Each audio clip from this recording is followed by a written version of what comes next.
чистый родник. Тренировка 5 Б класса. Путники встретились у одного родника.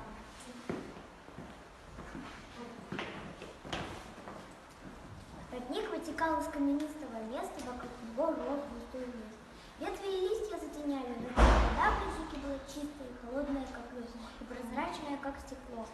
На то место, где вытекала вода, кто-то положил камень с котел вечный, просверлил его, обтесал, и на то место, где вытекала вода, высек надпись: «Эй, путник, будь чистым, как этот родник». Когда 3 путешественника, напившись доброй воды, прочитали эту надпись, то один из них, по-видимому, купец, сказал: «Умные слова здесь высечены. Ручеек от родника бежит днем и ночью, не переставая, и протекает в дальние земли.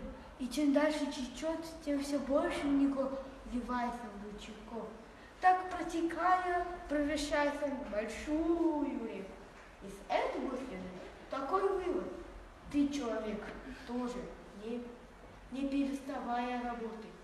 Никогда не останавливайся и не предавайся лени. Если будешь поступать так, то в конце концов станешь великим и достигнешь своей цели. Вот, по-моему, как гласит эта надпись. Второй путник был бедным малой. Он, качая головой, сказал: «Нет, я думаю, не так. Смысл этой надписи куда более значительный, чем вы предполагаете. Этот родник готов для всякого. Кто изнывает от жары, тому дает прохладу и душе усладу. Кто хочет пить, тому удаляет жажду. И за все он ни от кого не ждет награды.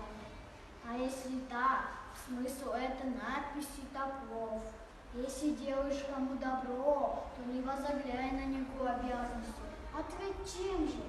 Вот о чем говорит эта надпись».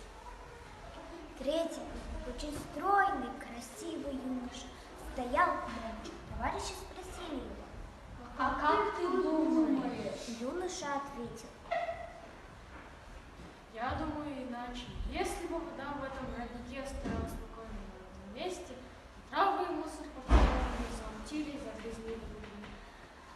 Но так как этот родник течет беспрестанно днем и ночью, он ощущается, и за это его любят все. Если так, то смысл надписи такой.